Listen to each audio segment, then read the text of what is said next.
תקשיבו, היום אנחנו נמצאים במתחם מהמם ויפה ומרגש. אנחנו נמצאים בביג בודה, אז בואו, אנחנו עולים למעלה. אז הגעתי למתחם הביג בודה. זה השנים.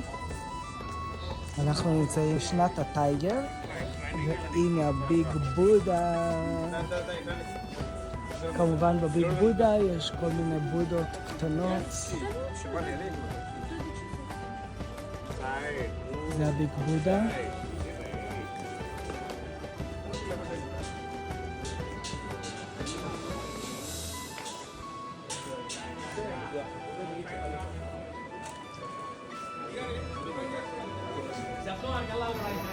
אז מתחם הביג בודה בפתאיה מומלץ לכל מי שמגיע לפתאיה להגיע למתחם של הביג בודה פה למעלה.